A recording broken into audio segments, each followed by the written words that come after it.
मुख्यमंत्री योगी आदित्यनाथ की सरकार बनते ही सबसे ज्यादा प्रमुख रूप से देखा गया था जन सुनवाई, यानी अधिकारी किस प्रकार से यहाँ की जनता से सामंजस्य बैठाएंगे, उसके तरीके किस प्रकार से नियुक्ति किए जाएंगे, उनके द्वारा क्या क्या चीजें निस्तारित की जाएंगी, उसको लेकर नए नए तरीके अपनाए जा रहे हैं। उसी को लेकर बात की जाए अगर रायबरेली की, तो रायबरेली के डीएम माला श्रीवास्तव ने कुछ नया तरीका अपनाया है और आइए चलते उनसे बातचीत करने का प्रयास करते हैं कि आखिरकार वो तरीका क्या है और किस प्रकार से वो जन सुनवाई की जो मुहिम है, जो सरकार के आदेश हैं, उनको जमीनी स्तर पे पहुंचाया जा रहा है।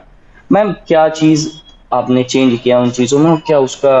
मैसेज है? हम लोग का ये प्रयास है कि जनता की जो भी शिकायतें आती हैं या मांग आती है उस पर पूरी तरह से गहनता से प्रकरण का पूर्ण परीक्षण हो और उनकी समस्याओं का निदान त्वरित गति से और गुणवत्तापरक हो। इसी उद्देश्य के साथ हम लोगों ने ये प्रयास किया है कि जनता दर्शन के समय जो भी प्रार्थी आते हैं उन्होंने पूर्व में यदि कोई भी प्रार्थना पत्र कहीं पर भी दिया हो, चाहे तहसील समाधान दिवस में दिया हो या थाना समाधान दिवस में दिया हो या किसी कार्यालय में दिया हो, तो उस पर अब तक जो कार्रवाई हुई है उसकी पूरी रिपोर्ट का विश्लेषण हम ऑनलाइन निकाल करके वो देखते हैं और प्रार्थी से उस बारे में पुष्टि भी कराते हैं। दूसरा हम लोगों ने ये भी किया है कि प्रोबेशन कार्यालय की मदद से यहाँ पे एक डेस्क स्थापित किया है कि जितने महिला प्रार्थी और बच्चे आते हैं उनके लिए हम लोगों की जितनी योजनाएं सरकार की संचालित है उनके बारे में उनको बताया जाता है और उनके पात्रता के आधार पे उनको उससे आच्छादित कराने के लिए आवेदन भरवाया जाता है यहीं पर। तो जितनी देर प्रार्थी यहाँ पे आता है और अपना प्रार्थना पत्र देकर अपनी बात कहता है, उसी समय में उसको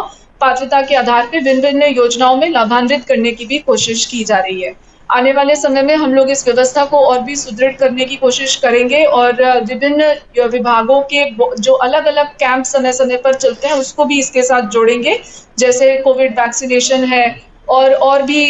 यहाँ पे लीगल एड के कुछ कार्मिक हैं जो निःशुल्क प्रार्थना पत्र भी लिखेंगे और कोई भी लीगल राय, ओपिनियन, एडवाइस चाहिए होगा वो भी प्रार्थियों को दे सकेंगे। मैम, कभी कभी ऐसी चीज होती है एक ही प्रार्थी को बार बार आना पड़ता है, उसको लेकर क्या क्या चीजें की जाएंगी? उसमें जैसे ही कोई प्रार्थी ये कहता है कि वो एप्लीकेशन दूसरी बार दे रहा है तो हम लोग तुरंत उसके पूर्व संदर्भ की आख्या निकालते हैं। उसमें हम लोगों को ये स्पष्ट हो जाता है कि या जो आख्या में निकल के आया है उससे हम लोग प्रार्थी को पूछते हैं कि क्या वो इस बात से सहमत है जो पूर्व की जांच में आया है या इसकी कोई आपत्ति होती है तो हम उसे संबंधित अधिकारी के समक्ष रखते हैं और पूरी बात की तह तक जाकर कोशिश होती है कि तथ्यों को निकाला जाए और उसके आधार पे उचित कार्रवाई तुरंत हो। मैम, कोई समय भी निर्धारित किया गया है कि कोई किसी मामले को लेकर कितने दिन में उसका निस्तारण करना अधिकारियों की भी जिम्मेदारी रहेगी? बिल्कुल, हर प्रकरण में हम लोग समय नियत करते हैं उसकी गंभीरता को देखते हुए, आंकलन करते हुए और अमूमन औसतन ये समय 15 दिन का रहता है, लेकिन कुछ प्रकरण में जहाँ प्रार्थी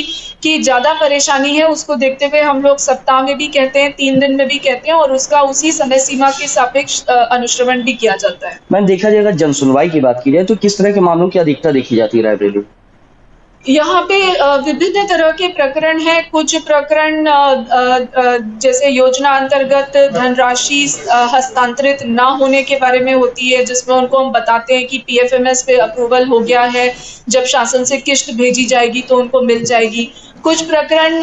पारिवारिक विवाद के भी काफी आते हैं। दीवानी न्यायालय में विचाराधीन भूमि विवादों के संबंध में भी प्रकरण आते हैं, तो हम लोग उसमें उन्हें मदद करने की कोशिश करते हैं और अब जो हम पैरालीगल एड के कार्मिक भी यहाँ बिठाएंगे तो वो निःशुल्क इन लोगों को मदद दिला सकेंगे, चाहे वो प्रकरण दीवानी का हो या राजस्व न्यायालय का हो, हम लोग उसमें भी इनकी मदद करा देंगे। थैंक यू मैम, अपना समय देने के लिए। हमारे साथ